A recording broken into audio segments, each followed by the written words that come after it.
यानी विषमता। ठीक है, विषमता का जो हमारा तात्पर्य है, विषमता का तात्पर्य यह है कि जो श्रेणी के अन्य पद मूल्य हैं वो औसत से कितनी दूरी पर हैं, इसके विषय में आज हम लोग जानकारी प्राप्त करेंगे। ठीक है, तो हमारे पास जो मानक विचलन था वो ये तो बता रहा था कि आपके श्रेणी में, आपके पदों में बिखराव है, बट बिखराव कितना है इस विषय में वो मौन था।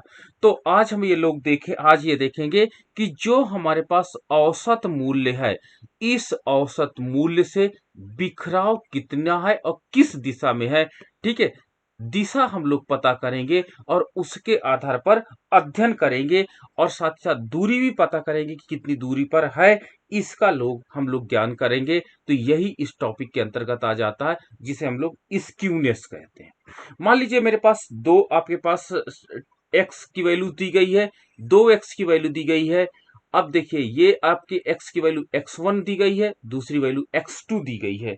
आपका इसमें जो 0 से 5 क्लास इंटरवल है, आपका हाँ, 0 से 10 इंटरवल है, 10 से 20 है। अगर मैं कोई ऐसा इंटरवल ले लेता हूं और इसमें देखता हूं कि 5, 10, या इसको 5, 15, आपका 30, आपका 30, आपके पास 15, आपके पास 5, ये कोई एक्स सीरीज मेरे पास दी गई है।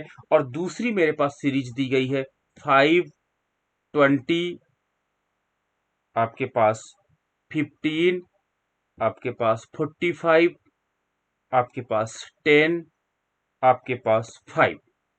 अब देखिए, ये दो हमारे पास, मान लीजिए मेरे पास कोई साधारण श्रेणी दी गई है जिसमें x की वैल्यूज दी गई हैं, और इन x की वैल्यूज का अगर मैं औसत मूल्य निकालता हूं, तो इस श्रेणी का औसत मूल्य मैं निकालता हूं, समांतर माध्य की यदि गणना करता हूं, तो इसका समांतर माध्य कितना प्राप्त हो जाता है? इसका समांतर माध्य मुझे 30 प्राप्त हो जाता है। जब मैं इस श्रेणी का समांतर माध्य गणना करता हूं, तो इस श्रेणी का भी समांतर माध्य मुझे कितना प्राप्त हो जाता है? आपका 30 प्राप्त हो जाता है। ठीक है, इस प्रकार जो समांतर माध्य होता है, मुझे दोनों का 30 प्राप्त हो जाता है। लेकिन आप इसमें देखिएगा, जो स्टैंडर्ड डेविएशन है उसका भी मान समान होगा, लेकिन इन श्रेणियों में जो बिखराव की मात्रा है वो अलग अलग है और दिशाएं अलग अलग है। उसकी गणना हम लोग कैलकुलेट स्टैंडर्ड डेविएशन के अंतर्गत नहीं कर पा रहे हैं। तो जब हम स्टैंडर्ड डेविएशन के अंतर्गत देखिए, यह श्रेणी, इसका नेचर बिल्कुल अलग है दूसरी श्रेणी से, और इसका नेचर बिल्कुल अलग है, लेकिन दोनों की समांतर माध्य की वैल्यू 30 प्राप्त हो जाती है। तो ये 30 से जो दूरी होती है, दोनों के डिफरेंस से डिफरेंस आती है, इसकी हम लोग गणना जिस पर करते हैं उसे हम लोग स्क्यूनेस की संज्ञा देते हैं। तो इस प्रकार अगर मेरे पास कोई डेटा दिया गया है, और वो डेटा क्या होता है कि अगर मेरे पास जो माध्य दिया गया है, उस माध्य के ये ये मेरे पास कोई डेटा दिया गया है, और मेरे माध्य के दोनों तरफ का बिखराव लगभग समान है। लगभग का मतलब दोनों तरफ का बिखराव यदि समान है, तो इस प्रकार की श्रेणी को हम लोग क्या क्या कहते हैं? इसको हम लोग क्या कहते हैं? सामान्य वितरण कहा जाता है। ये सामान्य वितरण के रूप में जाना जाता है, यानी जो आपके पास मध्य वैल्यू है, औसत वैल्यू है, उसके दोनों तरफ श्रेणियों का बिखराव, पदों का बिखराव समान है, चाहे वो दाहिने साइड हो चाहे बाएं साइड हो। तो इस प्रकार अगर कोई डेटा आपका प्राप्त होता है जो वेल शेप में है, जो घंटी के आकार में है, तो इसे हम लोग सिमेट्रिक डेटा के नाम से जानते हैं, सममितीय वितरण कहा जाता है। ये आपका एग्जाम में पूछा जाता है। समिति वितरण के नाम से जाना जाता है, यानी औसत माध्य के दोनों तरफ जो डेटा का बिखराव है वो समान है। जब डेटा का बिखराव दोनों तरफ समान है और औसत माध्य पर ही आपकी वैल्यू कौन कौन सी इस पर है, इस पॉइंट पर कौन कौन सी वैल्यू आपकी मेंशन है? X bar is equal to M D is equal to Z, यानी इसमें समांतर माध्य, माध्यिका तथा बहुलक तीनों का मान समान होता है तो उस प्रकार की आवृत्ति को, उस प्रकार की श्रेणी को नॉर्मल डिस्ट्रीब्यूटेड श्रेणी की संज्ञा दी जाती है और इसे हम लोग सिमेट्रिक के नाम से भी जाना जाता है। ठीक है, सिमेट्रिक एंड वेल शेप जो सबसे अच्छी क्वालिटी मानी जाती है आपके डेटा में, तो ये नॉर्मल डिस्ट्रीब्यूशन के अंतर्गत माना जाता है। ठीक है, इसको हम लोग नॉर्मल डिस्ट्रीब्यूशन की संज्ञा देते हैं। नॉर्मल डिस्ट्रीब्यूशन का मतलब होता है कि जब एक माध्य बिंदु पर समांतर माध्य, माध्यिका तथा बहुलक तीनों का मान एक ही आए तथा इन दोनों के जो दोनों तरफ है श्रेणियों का बिखराव यदि समान हो तो इस प्रकार के डेटा को हम लोग सामान्य वितरण, सममिति, सिमेट्रिक आपके पास डिस्ट्रीब्यूशन एंड बेल शेप की संज्ञा दी जाती है और ये आप पॉइंट नोट रखिएगा। ठीक है, लेकिन कभी कभी डेटा में बिखराव कुछ अलग टाइप का होता है। ठीक है, और वो हमारे पास जो डेटा में बिखराव बिल्कुल अलग टाइप का होता है वो आपका बिखराव कुछ ऐसा दिखाई पड़ता है।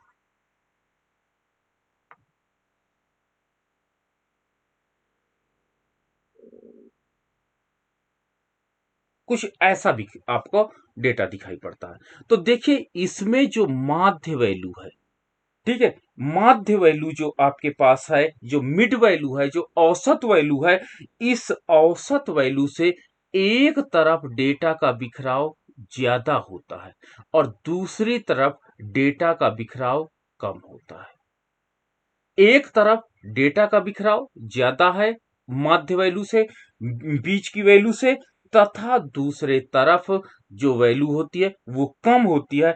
इसे हम लोग निगेटिव स्क्यूड कहा जाता है, ऋणात्मक विषमता कहा जाता है।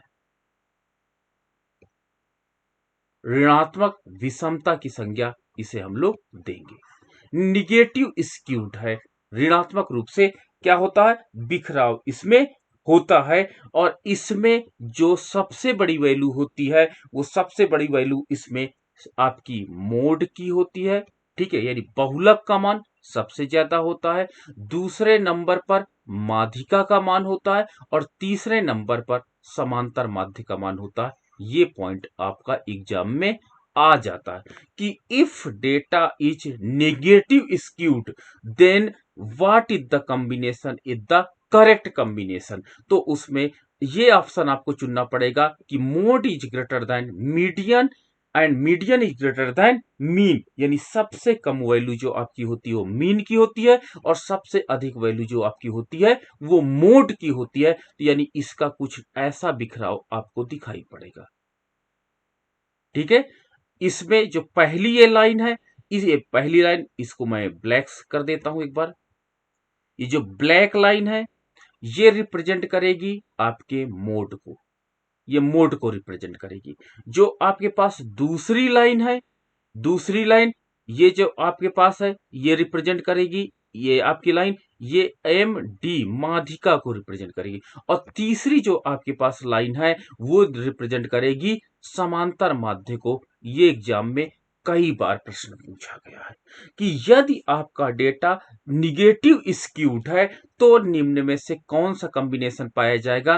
तो ये याद रखना कि सबसे छोटी वैल्यू आपका इस तरह भी हो सकता है, सबसे छोटी वैल्यू जो आपके पास समांतर माध्य है उसका मान सबसे कम रहेगा, उसके बाद आपका मीडियन का मान रहेगा और सबसे बड़ा मान एमओ रहेगा। तो ऊपर वाले नंबर को आप इस तरह भी लिख सकते हो, कोई प्रॉब्लम नहीं है। अगर आप ऊपर वाले डेटा को इस तरह लिख दोगे तो no problem, negative skewed data आपको मिल जाएगा। ठीक है, और ये आपका क्या होता है स्क्यूड डेटा, ये आपके पास स्क्यूनेस कहलाएगी, जो आपके पास ये निगेटिव स्क्यूड कहलाएगी, ऋणात्मक विषमता कहलाएगी और इसे हम कहते हैं स्क्यूड टू लेफ्ट। आपके पास स्क्यूड टू लेफ्ट कहलाएगी। देखिए बाएं से विषमता, अब पहला क्या है बाएं, आप जहां बैठे होगे वहां से लेफ्ट हैंड से देखिए ये विषमता दिखाई पड़ रही है। तो ये स्क्यू टू लेफ्ट की संख्या इसको दी जाती है, ये पॉइंट आप नोट रखिएगा। ठीक है, ये आपका ऋणात्मक मैंने विषमता बता दी। ठीक है, ये नॉन सिमेट्रिक आपका डेटा है, नॉन सिमेट्रिक बिखराव है। ठीक है, सिमेट्रिक नहीं, सिमेट्रिक आपका ये होता है जब औसत मूल्य से यानी तीनों का मान एक पॉइंट पर कलेक्ट इकट्ठा होता है, एक पॉइंट पर होता है, तथा दोनों तरफ औसत यानी माध्य के दोनों तरफ बिखराव जब डेटा का समान होता है, तो इसे हम लोग नॉर्मल डिस्ट्रीब्यूशन की संज्ञा देते हैं, सामान्य वितरण की संज्ञा देते हैं, तथा इसे सिमेट्रिक डेटा का हम नाम देते हैं। और ये बेल शेप्ड होता है और ये आपका सिमेट्रिक डेटा होता है, बेल शेप कहलाता है। तो इसमें तीनों वैल्यूज बराबर होती है। तो याद रखिएगा, सामान्य वितरण के अंतर्गत तीनों वैल्यूज बराबर होती हैं। ठीक है, और इसे हम लोग सामान्य वितरण, symmetric data, well shape data, normal distributed इतने नाम से जानते हैं। और इसकी ये कंडीशन होती है, that is very essential condition होती है कि समांतर माध्य, माध्यिका तथा बहुलक तीनों एक ही लाइन के ऊपर इकट्ठे होते हैं, और जहां पर आपका डिस्ट्रीब्यूशन का मान सबसे ऊंचा होता है, पीक होता है, उसी से आपके पास जो आपका औसत होता है वो पॉइंट प्राप्त हो जाता है। लेकिन आपके पास नेगेटिव स्क्यूड डेटा का नेचर बहुत अलग पाया जाता है, जो आप देख सकते हो कि या तो आपका ये आप कॉम्बिनेशन होता है और ये कॉम्बिनेशन होता है, दोनों कॉम्बिनेशन होते हैं। और एग्जाम में जब आपका एमसीक्यूज आते हैं तो यहीं पर आपको ये आंसर याद रखना बहुत जरूरी है कि या तो इस फॉर्म में डेटा दिया रहे, नीचे फॉर्म में या ऊपर फॉर्म में, दोनों की वैल्यू सेम है। ठीक है, इस फॉर्म में डेटा दिया हो तभी आपका डेटा करेक्ट है, नहीं तो करेक्ट नहीं है। चलिए, ये अधिकतर इस तरह का जो आपका पास डेटा दिया जाता है उसको ग्राफिकल प्रेजेंटेशन किया जाता है। तब ग्राफिकल प्रेजेंटेशन करने के बाद हमको, जब हम तीनों वैल्यूज को निकालते हैं तो हमको इस प्रकार से आपको ग्राफ दिखाई पड़ेगा। ये मैंने आपको बताना चाह रहा था। दूसरा आपका डेटा कुछ ऐसा होता है।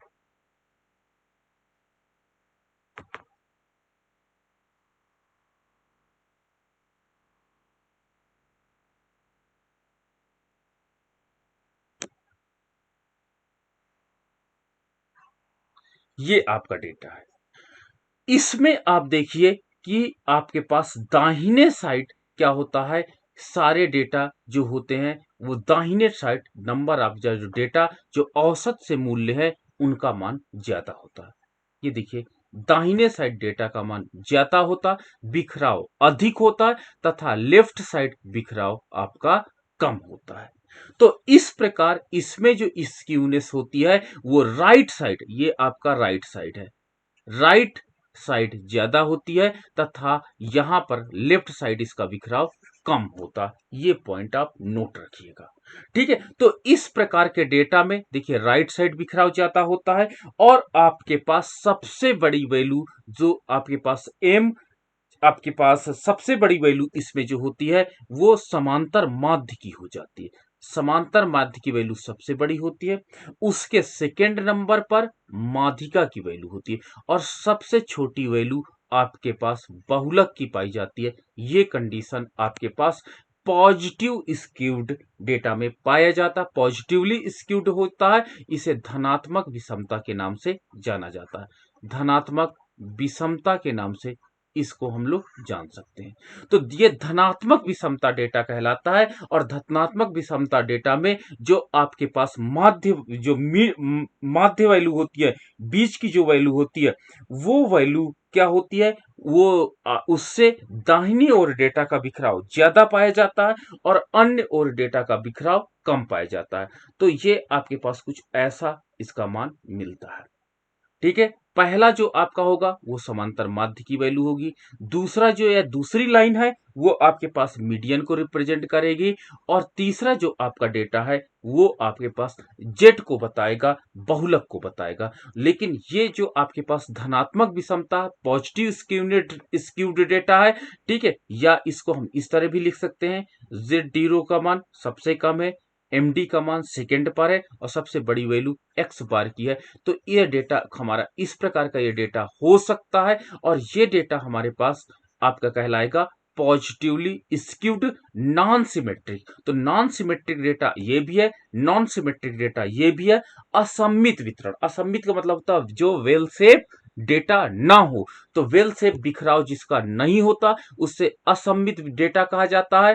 ठीक है, आपका नॉन सिमेट्रिक डेटा कहलाता है, तथा दोनों तरफ इसका बिखराव लगभग दोनों तरफ बिखराव इसमें पाया जाता है। एक में स्क्यूड टू लेफ्ट पाया जाता है और इसमें स्क्यूड टू राइट पाया जाता है। इसमें दाहिनी ओर बिखराव पाया जाता है। ये पॉइंट आपको नोट रखना होगा।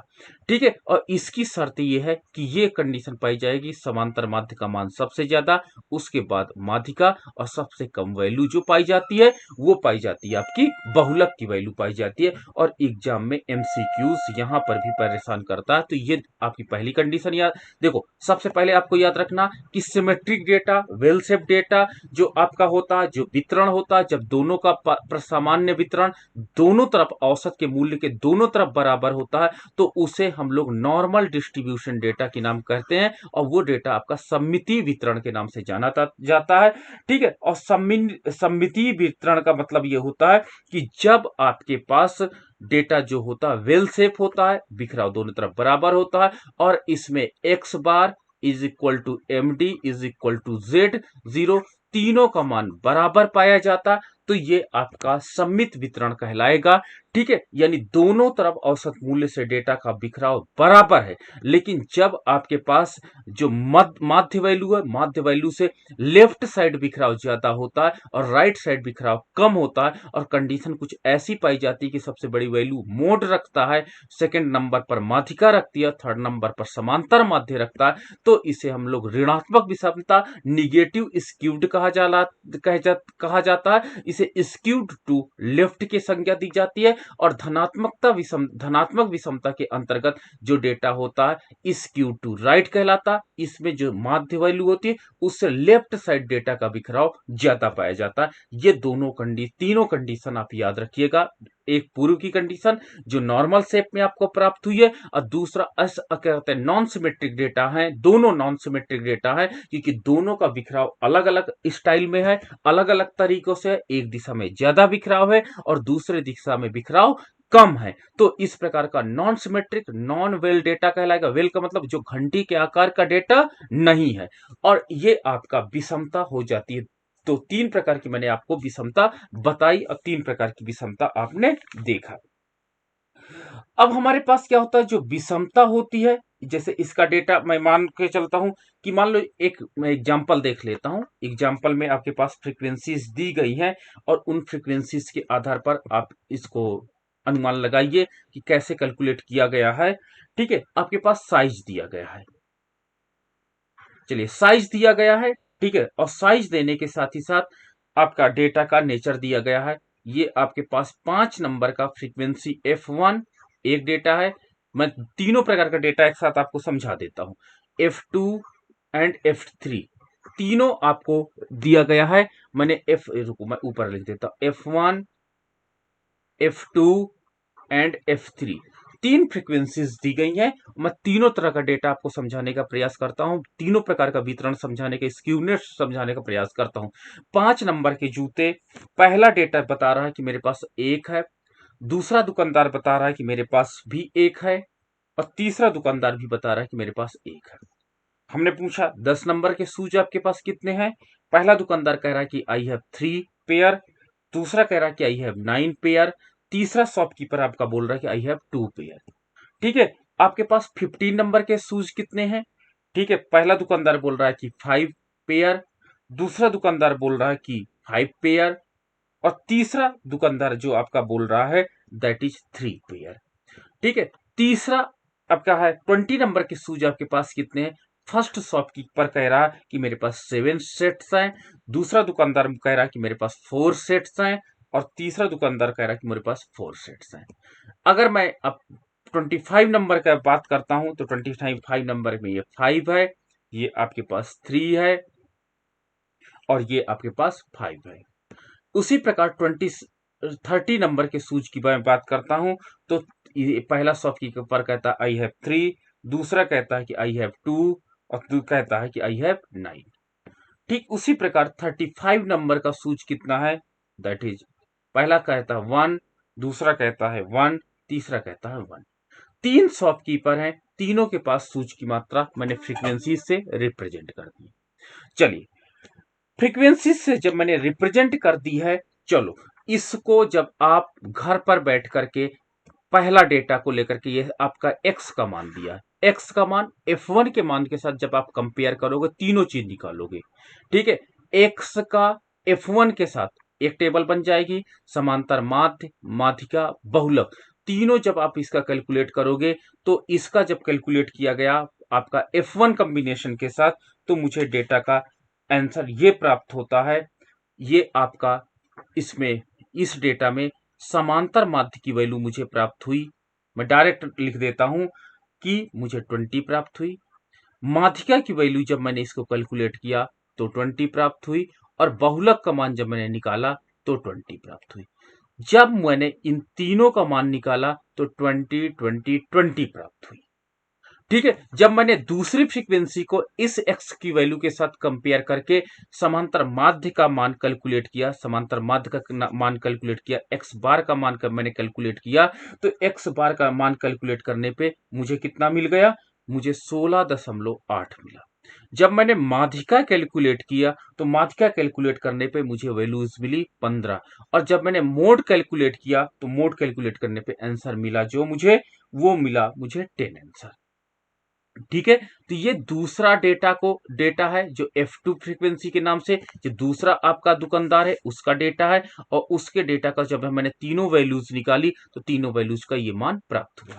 जब मेरे पास मैंने तीसरा डेटा एनालिसिस किया, F3 फ्रीक्वेंसी को X के साथ कंपेयर किया, तो समांतर माध्य का मान X बार का मान मुझे प्राप्त हुआ कितना, 23.8, सॉरी 23.8।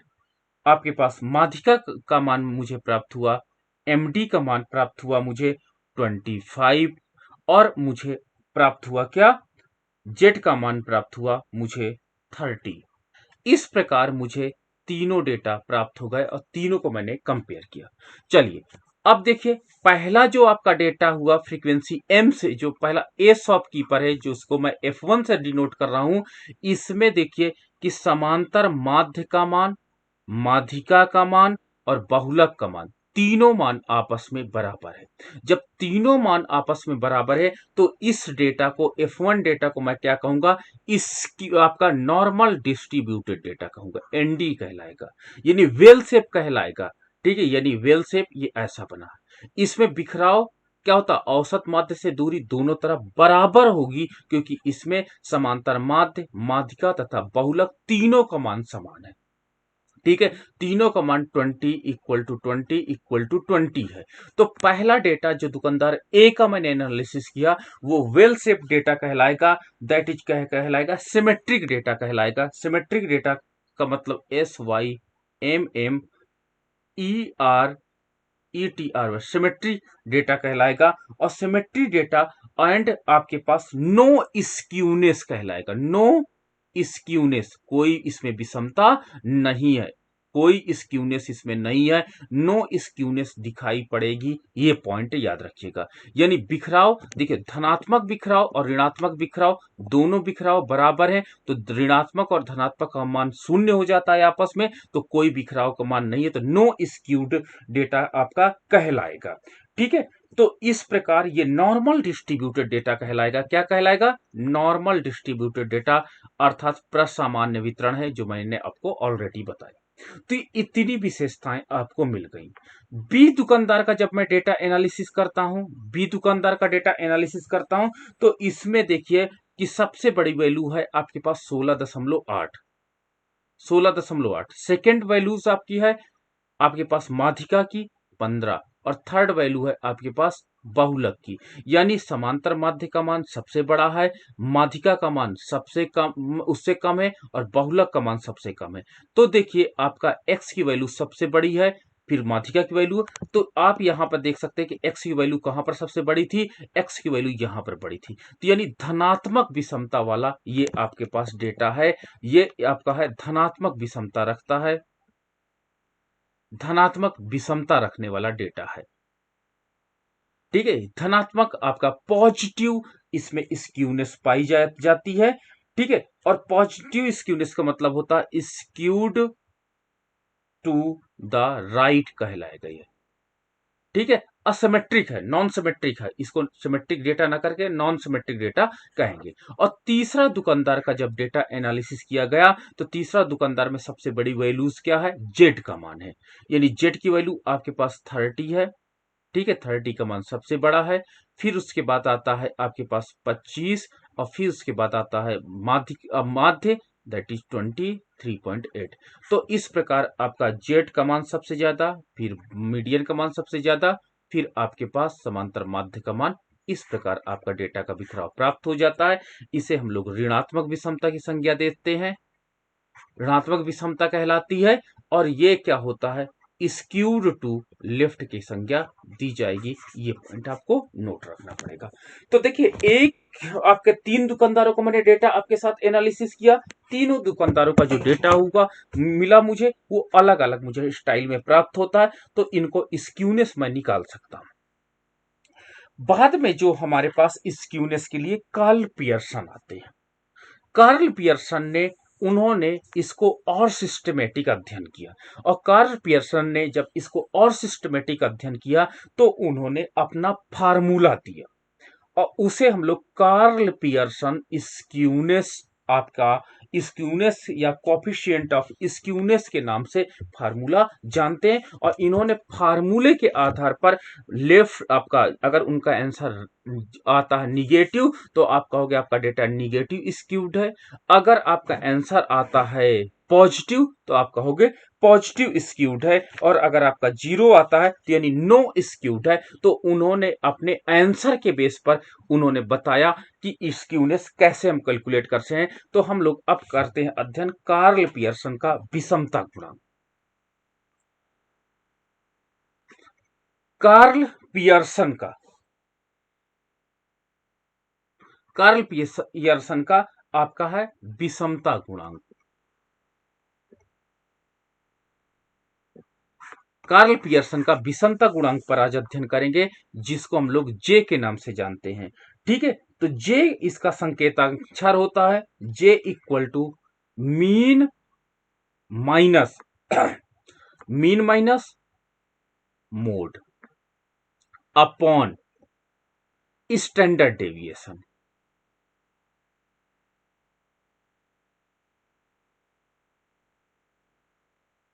स्टैंडर्ड डेविएशन, ठीक है, ये आपका फार्मूला बनेगा। आपके पास मीन से मोड की वैल्यू को माइनस कर दो, और जो आपके पास स्टैंडर्ड डेविएशन हो उस स्टैंडर्ड डेविएशन से डिवाइड कर दो, आपको आंसर प्राप्त हो जाएगा। या ये फार्मूला याद रखिएगा, एग्जाम में बहुत पूछे जाते हैं, फार्मूला पर ही एमसीक्यूज बनाए जाते हैं, ठीक है। या एक्स बार माइनस जेड अपॉन आपके पास स्मॉल सिग्मा, यही तो हुआ, मैंने इसी चीज को सिंबॉलिक लिख दिया, ठीक है। आपके पास इसको दूसरा तरीका हो सकता है कि if mode is not given, यदि आपके पास मोड नहीं है तो आप मीन और मीडियन से भी कैलकुलेट कर सकते हैं, और कार्ल पियर्सन ने उसका फार्मूला दिया। अगर आपके पास मोड नहीं गिवन है और मीन तथा मीडियन, कभी कभी एग्जाम में दे देता कि इफ मीन की वैल्यू ये है, मीडियन की वैल्यू ये है, स्टैंडर्ड डेविएशन की वैल्यू ये है, तो what will be skewness, skewness क्या होगी, तब मोड की वैल्यू आपके पास नहीं दी गई है, और या मीन मोड दिया हो मीडियन ना दिया हो तो ये फार्मूला लगाएंगे, लेकिन अगर मोड ना दिया हो तो फार्मूला आपका क्या हो जाएगा, mean minus median 3 times upon आपके पास स्टैंडर्ड डेविएशन, ये फार्मूला आपका बन जाता है। या z इज इक्वल टू आपका 3 समांतर माध्य माइनस मीडियन md अपॉन, ये आपका फार्मूला बनेगा। ये फार्मूला आपका है कार्ल पियर्सन का कैलकुलेट करने के लिए, कार्ल पियर्सन का आपका ये फार्मूला बन जाता है, और इसमें के आधार पर आप स्क्यूनेस को कैलकुलेट कर सकते हैं, और जिसके आधार पर हम लोग स्क्यूनेस को अब देखेंगे कि कैसे स्क्यूनेस हम लोग निकालेंगे। तो चलिए एग्जाम्पल पे हम लोग इसको देख सकते हैं कि कैसे स्क्यूनेस निकाली जाती है। पहला हमारा है साधारण श्रेणी के अंतर्गत स्क्यूनेस निकालना उपर्युक्त फार्मूलों के आधार पर, ठीक है। मेरे पास x की वैल्यूज दी गई है, x की वैल्यूज दी गई है, साधारण श्रेणी है। जब x की वैल्यू दी गई है तो इसके पास हम लोग क्या करते हैं, निकालते हैं। तो चलिए, स्कोर दिया गया 45, आपके पास 41, आपके पास 43, आपके पास 45, आपके पास 45 एंड 45। ये इंफॉर्मेशन मेरे पास दी गई है, x की वैल्यू है, कोई x की वैल्यू या डेटा मेरे पास दिया गया है। और इसके आधार पर कार्ल पियर्सन का विषमता गुणांक निकालना है मुझे। एग्जाम में दिया गया रहेगा कार्ल पियर्सन का विषमता गुणांक आपको कैलकुलेट करना है। ठीक है, चलो अब आप क्या करो, सबसे पहले आप ये निकाल लो, क्या, समांतर माध्य आप कैलकुलेट कर लो। तो समांतर माध्य कैलकुलेट कर लो। तो समांतर माध्य कैलकुलेट करने के लिए आपके पास कोई एज्यूम मीन के बेस पे आप निकाल सकते हो। चलो एज्यूम मीन के बेस पे मैं निकाल लेता हूँ, इजी हो जाएगा मेरे लिए। ठीक है, तो एज्यूम मीन मैंने, क्योंकि 45 है तो 45 नंबर सबसे ज्यादा है, तो मैंने एज्यूम मीन मान लिया है कि ए है, आपका 45 है।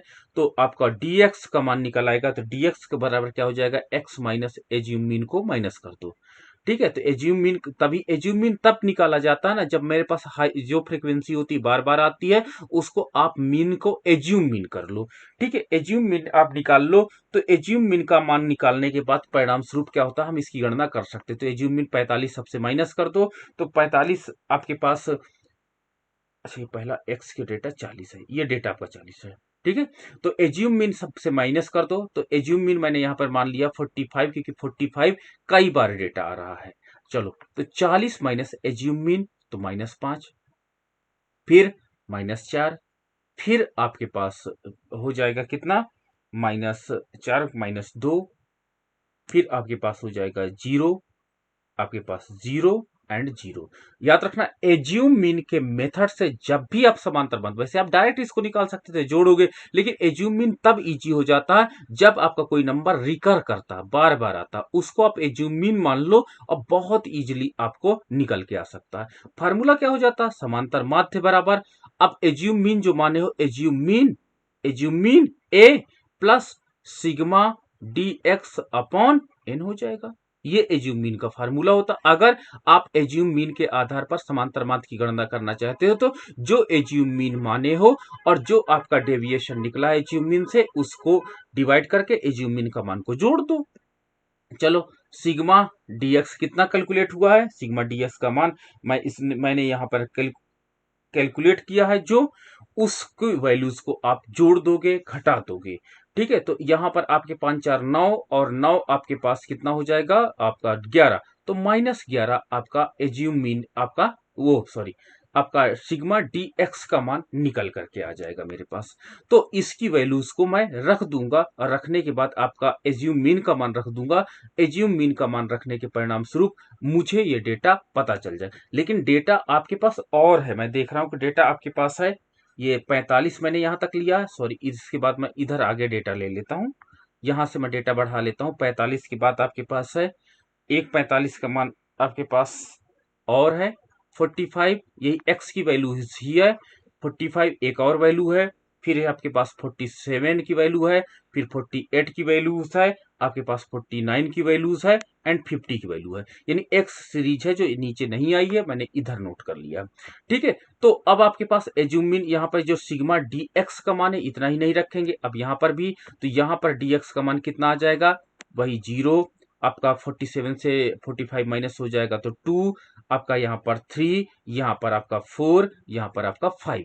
तो देखिए ये आपके पास आपका डी एक्स का मान है। एज्यूम मीन को सबको माइनस कर दिया, जब सबको माइनस कर दिया तो मुझे डी एक्स का मान प्राप्त हुआ। मैं यहाँ पर सिग्मा डी एक्स का मान निकाल लूंगा। जब सिग्मा डी एक्स का मान मैंने निकाला तो मुझे प्राप्त हुआ कितना, ओनली +3, बाकी सारी वैल्यूज कट गई। कैसे, देखो, -5 से -5 कट गया आपका, -4 से आपका +4 कट गया, आपका 2 से 2 कट गया, कैंसिल हो गया, तो आपके पास क्या बचा, ओनली 3 बचा। तो सिग्मा डीएक्स का मान कितना आ जाता है, +3 आ जाता है। और इसको यहाँ पर, यहाँ के इसके बेस पर आप निकाल लो समांतर माध्य, तो क्या हो जाएगा 45 प्लस 45 प्लस 3/n का मान कितना है, नंबर आपके पास टोटल नंबर है 10 नंबर है, 10 नंबर है, तो 10 नंबर 10 से डिवाइड कर दीजिए, तो समांतर माध्य का मान कितना आ जाएगा, समांतर माध्य का मान आ जाएगा 45.3। ये आपके पास समांतर माध्य का मान आ गया। तो समांतर माध्य का मान आपने निकाल लिया। अब आपको पास स्क्यूनेस चाहिए, तो स्क्यूनेस निकालने के लिए आप याद रखिएगा आपको मानक विचलन का मान चाहिए, और मैंने लघु मेथड से, जैसे लघु मेथड से मैंने ये निकाला, चलो लघु मेथड से मैं मानक विचलन निकाल रहा हूं। तो लघु मेथड का मतलब होता है कि एक टेबल और मुझे जनरेट करनी पड़ेगी dx स्क्वायर की, dx स्क्वायर की टेबल मुझे और जनरेट करनी पड़ेगी। तो आपका क्या हो जाएगा, 5 5 जा 25 प्लस में आ जाएगा, आपका 16 हो जाएगा, आपका 4 हो जाएगा, 0 0 0 हो जाएगा, और यहां पर dx स्क्वायर यहां पर भी कैलकुलेट करते हैं 0 4 3, इसका स्क्वायर कर रहे हैं, ठीक है। 4 का स्क्वायर आपका 16, 5 का स्क्वायर आपका 25, और ये इसको टेबल को मैंने ये सिग्मा आपका ये dx स्क्वायर को दोनों को जोड़ दिए, तो सिग्मा dx स्क्वायर आपका कितना माना जाएगा, ये आपका माना जाता है 99। जब 99 माना जाता है, तो इसके आधार पर जब मैंने मानक विचलन का कैलकुलेट किया, तो मानक विचलन मैं डायरेक्ट रख रहा हूं क्योंकि आपको मैं बता चुका हूं, इसलिए मानक विचलन का मान मेरे पास जो आया वो आया 3.13। ये आपका होमवर्क है कि मानक विचलन, मैं टेबल तो जनरेट कर दिया हूं, बट निकालने का काम आपको है, ठीक है। आप होमवर्क करके इसको निकाल लीजिए मानक विचलन। तो मैंने समांतर माध्य निकाल लिया, मानक विचलन निकाल लिया। अब याद रखिएगा पहला फार्मूला हमें मोड को बताता है, तो मोड क्या होता है, which number bar bar recurring कर रहा, बार बार जो आ रहा वही आपका मोड होगा। तो एक्स सीरीज में देख लीजिए दोनों तरफ, एक्स सीरीज में कौन सा नंबर है जो बार बार आ रहा, 45, आपका आंसर है 45। 45 बार बार नंबर आ रहा, तो मोड क्या हो जाएगा, आपका मोड का मान एमओ का मान 45 हो जाएगा। तो देखिए मैंने तीनों मान यहां से फाइंड आउट कर लिए। आपका मोड का मान, एमओ का मान कितना है 45 है, आपके पास मीन का मान कितना है 45.3 है, ठीक है, एंड आपके पास एसडी का मान कितना है 3.13 है। तीनों मान मैंने यहां से कैलकुलेट कर लिए, और तीनों मान को साधारण श्रेणी के अंतर्गत कैलकुलेट करने के बाद मैं यहां पर रख लिया। अब चलो विषमता गुणांक फार्मूले में रखो, जे इक्वल टू आपके पास ऊपर वाला फार्मूला यूज करो, क्योंकि गिवन है आपके पास मीन की वैल्यू, गिवन है आपके पास मोड की वैल्यू, गिवन है आपके पास स्टैंडर्ड डेविएशन का मान, तो तीनों वैल्यूज को रख दो, तो आपके पास हो जाएगा 45 माइनस आपके पास, सॉरी पहला 45.3 है, मीन पहले 45.3 है, फिर आपके पास 45 है मोड की वैल्यू अपॉन 3.13 है, ये आपके पास विषमता गुणांक है। और इसका मान जब मैंने कैलकुलेट किया, तो आपके पास ऊपर बचा 0.3 अपॉन 313, ठीक है, और इसको मैंने डिवाइड किया, तो आपके पास आंसर आया +0.0958। ये मेरे पास जे का मान प्राप्त हुआ, और ये क्या है, देखिए धनात्मक प्राप्त हुआ। तो धनात्मक प्राप्त होने का मतलब ये होता है कि कार्ल पियर्सन कहता है कि आपका ये जो डेटा दिया गया था, ये जो डेटा है, इसमें धनात्मक स्क्यूनेस पाई गई है। और धनात्मक स्क्यूनेस का तात्पर्य होता है, जो आपने यहां पर देखा धनात्मक स्क्यूनेस, ये आपका धनात्मक स्क्यूनेस है। ये आंसर बताता है कि इसमें जो आपका बिखराव है डेटा में, वो राइट साइड की ओर ज्यादा है और लेफ्ट साइड की ओर कम है। इसका ये इंटरप्रिटेशन आपका हो जाता है। तो ये आपका कार्ल पियर्सन का विषमता गुणांक था। इसी प्रकार से जब मैं निकालता हूं विच्छिन्न श्रेणी के अंतर्गत कार्ल पियर्सन का विषमता गुणांक, जब मैं कैलकुलेट करता हूं और उसको आपको कैलकुलेट करके दिखाता हूं कि आपके पास कोई एक्स डेटा दिया गया है, एक्स डेटा दिया गया है, एफ डेटा दिया गया है, आपके पास 10, मान लीजिए 10 नंबर पाने वाले 3 स्टूडेंट हैं, आपके पास 11 नंबर पाने वाले आपके पास 8 स्टूडेंट हैं, आपके पास 12 नंबर पाने वाले 12 स्टूडेंट हैं, 13 नंबर पाने वाले आपके पास 8 स्टूडेंट हैं, और आपके पास 14 नंबर पाने वाले आपके पास 6 स्टूडेंट हैं, और आपके पास 15 नंबर पाने वाले आपके पास 3 स्टूडेंट हैं, ठीक है। तो इसको अब आप इसके आधार पर 3 चीजें कैलकुलेट करनी है। सबसे पहले आपको कैलकुलेट क्या करना है, समांतर माध्य। डायरेक्ट आप कर सकते हो, एक्स को एफ से मल्टीप्लाई कर दो, दोनों को मल्टीप्लाई कर दो, आपको एक टेबल जनरेट हो जाएगी। इसको n से n का मान कितना आएगा, इसको f को जोड़ लो, f को जोड़ने पर मुझे 40 प्राप्त होता है। तो इस प्रकार जो आपके पास ये जो आपका आएगा, इससे डिवाइड कर देंगे तो मुझे समांतर माध्य का जो मान प्राप्त होगा, वो समांतर माध्य का मान मुझे कितना प्राप्त होगा, समांतर माध्य का मैं डायरेक्ट लिख रहा हूं लेकिन आपको कैलकुलेट करना है, 12.375। ये आपका समांतर माध्य का मान निकल आएगा। किससे? इस श्रेणी से, x से f की हेल्प से आप निकाल सकते हो। चलो, मोड क्या होता है? आप ऑब्जर्विंग मेथड का प्रयोग करना। ऑब्जर्विंग मेथड में जो फ्रीक्वेंसी में हाईएस्ट वैल्यू है, तो हाईएस्ट वैल्यू कितनी है? 12 हाई, बार बार वाली नहीं, 8 नहीं आपको करना। इसमें फ्रीक्वेंसी में जो हाईएस्ट वैल्यू होती है उसको आप कैलकुलेट कर लीजिए। 12 के सामने क्या है? 12 के सामने 12 है, तो मोड की वैल्यू क्या हो जाएगी? आपके बहुलक की वैल्यू क्या हो जाएगी? आपके पास 12 हो जाएगी।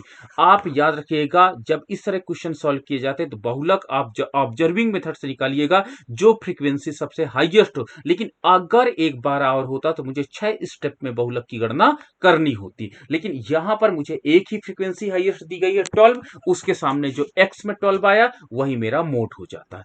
जब मैंने इस टेबल से मानक विचलन निकाला, अब तो मानक विचलन का मान क्या आ जाता है? मेरा मानक विचलन की वैल्यू जो आई वो आई 1.354। ये आपके पास मानक विचलन की आई। देखो, तीनों वैल्यूज आपको पता हो गई। जब तीनों वैल्यूज आपको पता हो गई तो इन तीनों वैल्यूज को आप क्या कर दिए, रख दीजिए विषमता गुणांक फार्मूले में। विषमता गुणांक, कार्ल पियर्सन विषमता गुणांक फार्मूले में रख दीजिए, जो आपका J is equal to represent करता है क्या? x bar minus J Z upon आपका मानक विचलन, स्टैंडर्ड डेविएशन। ये फार्मूला आपका होता। चलो वैल्यू रख दो, तो वैल्यू जब रख देते हैं तो 12.37 माइनस 12 अपॉन 1.354 हो जाता है, और विषमता गुणांक का मान जो आपके पास प्राप्त होता है प्लस 0.27 प्राप्त होता है। यानी इसमें भी धनात्मक विषमता पाई गई है, यानी डेटा का जो बिखराव पाया गया है वो स्क्यूड टू राइट पाया गया है, अर्थात दाहिनी ओर इसमें बिखराव पाया जाता है। तो इस प्रकार जो आपके पास ये डेटा प्राप्त हुआ वो क्या होता है, राइट साइड में स्क्यूड डेटा प्राप्त हो जाता। इसी प्रकार जब मैं अविच्छिन्न श्रेणी का देखता हूं तो अविच्छिन्न श्रेणी का जो फार्मूला होता वो भी सेम होता है, एज इट इज होता है, बस इसमें मध्य वैल्यू को निकालना होता है। इसमें आपको क्लास इंटरवल दिया जाता है। ठीक है, 0 से 10 नंबर पाने वाले कितने स्टूडेंट हैं? फ्रीक्वेंसी है आपके पास कितनी आवृत्ति है? आपके पास 5। 10 से 20 नंबर पाने वाले कितने स्टूडेंट हैं? कितने? 10।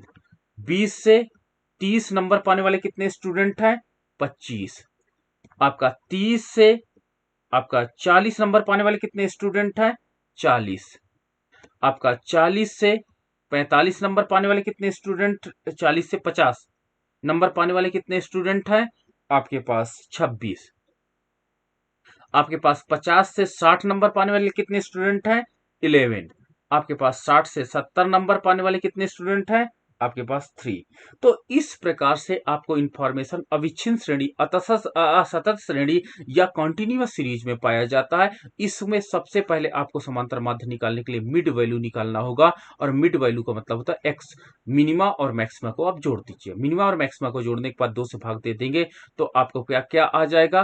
5, 15, 25, 35, 45, 55 एंड 65, ये वैल्यूज को आप पा जाएंगे। ठीक है, that is called mid value. ये मिड वैल्यू आप पा जाओगे। ठीक है, मिड वैल्यू को अब आप x को f से मल्टीप्लाई कर दोगे तो x का यानी समांतर माध्य का मान आप निकाल लोगे। तो इसका समांतर माध्य मैं अब रख देता हूं, ये आपका होमवर्क है कि आप इसको कैलकुलेट करिएगा। इसका समांतर माध्य मिला 34.75। ये समांतर माध्य मिला। जब इसकी बहुलक की गणना की गई, बहुलक का तात्पर्य होता है जिसकी फ्रीक्वेंसी का मान सबसे ज्यादा हो, तो फ्रीक्वेंसी का मान 40 सबसे ज्यादा है। 40 के सामने 30 और कितना है? 30 और 40 है। तो फार्मूला इसमें लगेगा MO is equal to L1 plus L1, आपके पास वही formula L1 plus F1 minus ये फार्मूला आप यहाँ पे लगा दोगे, ये देखिए आपकी लोअर है वैल्यू L1, ये आपकी L2 वैल्यू है, ये F1 का मान है, इसके ऊपर F0 का मान है, नीचे F2 का मान है, तीनों F की वैल्यूज ऊपर नीचे हो जाती हैं। इसका फार्मूला क्या बन जाता है, इसका फार्मूला बन जाता है MO is equal to L1 plus F आपके पास 1 minus F0 upon 2F1 minus F0 minus F2 into I. इस फार्मूले में आप रख दोगे ये वैल्यूज को, जो वैल्यूज आपने ये बाई ऑब्जर्विंग मेथड पाई, निरीक्षण मेथड से आपने 40 हाईएस्ट वैल्यू फ्रीक्वेंसी पाई, उसके सामने 30 और 40 था, एक लिमिट लोअर वैल्यू है, एक अपर वैल्यू है। इस फ्रीक्वेंसी के पूर्ववर्ती F0 है, इसके आगे वाली F2 है, इस वैल्यू को इसमें रख दोगे तो आपको मोड का मान जो कैलकुलेट होकर के आएगा वो आएगा 35.71 आएगा। ठीक है, और इसी प्रकार जब आप इसमें क्या करते हैं, स्क्यूनेस आपको मानक विचलन निकालेंगे, तो मानक विचलन का जब मान आप कैलकुलेट करोगे तो मानक विचलन स्टैंडर्ड डेविएशन जब इसको आप कैलकुलेट करोगे तो स्टैंडर्ड डेविएशन का मान आएगा 13.13। ये आपके पास आंसर आएगा। तो देखिए मेरे पास पहला है समांतर माध्य, दूसरा है माध्यिका, सॉरी माध्यिका कह रहा हूं, मोड है ये, मोड, एंड तीसरा है स्टैंडर्ड डेविएशन, फार्मूले में विषमता गुणांक में रख दीजिए, समांतर माध्य माइनस मोड अपॉन आपके पास क्या हो जाएगा, मानक विचलन हो जाएगा। वैल्यू पुट करते हैं तो 34.75 माइनस 35.71 अपॉन 13.13, और जब इसको कैलकुलेट कर लेते हैं, कैलकुलेट करने के बाद आंसर आ जाता है -0.032, यानी ये क्या कहलाएंगे, निगेटिव स्क्यूड है, यानी ऋणात्मक विषमता इसमें पाई गई है, यानी स्क्यूड टू लेफ्ट पाया गया है, यानी इसमें जो होता है वो लेफ्ट साइड में विषमता ज्यादा पाई गई है। तो इस प्रकार डेटा का जो बिखराव होता है ये विषमता माप के अंतर्गत आप कैलकुलेट कर सकते हो और देख सकते हो कि आपका जो डेटा है उसमें बिखराव किस नेचर का पाया जाता है। तो ये आपका कार्ल पियर्सन का मैंने विषमता गुणांक आपके साथ डिस्कशन किया, और इसके बाद मैंने ऑब्जर्विंग मेथड से, अगर आपका हम लोग क्या करते हैं सॉफ्टवेयर की मदद से इन डेटा को प्लॉट कर लेते हैं, प्लॉट करने के आधार पर हम लोग डेटा का मान निकाल लेते हैं। ठीक है, तो इस प्रकार अगर आपका डेटा कैलकुलेट कर लेते हैं तो आप विषमता आपको पता चल जाती है, और इस विषमता का प्रयोग रिसर्च में बहुत ज्यादा किया जाता है। जब आप सिंपल सर्वे या पीएचडी लिखते हैं तो पीएचडी लिखने के दौरान डेटा का जो आपका, क्योंकि दोनों के फार्मूले अलग अलग है, सिमेट्रिक डेटा का अलग है, नॉर्मल डिस्ट्रीब्यूटेड डेटा का अलग है, आपका फार्मूलेस होते हैं, इसका एनालिसिस मेथड अलग होता है, और आपका इन जो स्क्यूड डेटा आपका आता है, skewed to right, skewed to left, इनका जो फार्मूला होता है, इसका एनालिसिस जो मेथड होता है वो अलग अलग होता है। तो जो रिसर्चर होते हैं वो जो अपने एरिया में जाते हैं, सैंपल साइज कलेक्ट करते हैं, तो सबसे पहले स्क्यूनेस चेक की जाती है उस डेटा की कि स्क्यूनेस कैसी है, और उसके आधार पर डेटा एनालिसिस के फार्मूले, बड़े बड़े फार्मूले जो आपके होते हैं, जो एप्रोप्रिएट मेथोलॉजी के नाम से जाना जाता है, एप्रोप्रिएट मेथोलॉजी, उसके आधार पर कैलकुलेट किया जाता है। तो जो हमारे गवर्नमेंट ऑफ इंडिया है डेटा को जब कलेक्ट करती है एनएसएसओ से, जो आपके पास इन डेटा को कलेक्ट करने के बाद सबसे पहले सिमेट्रिक या नॉन सिमेट्रिक डेटा इसका अध्ययन करती है, और उसके आधार पर अदर एनालिसिस टूल्स इस पर लगाया जाता है। तो जो प्रारंभिक स्टेज आपका डेटा का, अगर आपने उसका नेचर नहीं देखा डेटा का, तो आपके लिए प्रॉब्लम हो सकती है। तो इसलिए इस डेटा का नेचर देखना बहुत अधिक इंपॉर्टेंट हो जाता है। तो ये आज आपका टॉपिक समाप्त हो जाता है, symmetric and non symmetric data. अब आपके पास हाँ, जो आपके पास प्रश्न हो अब आप पूछिएगा।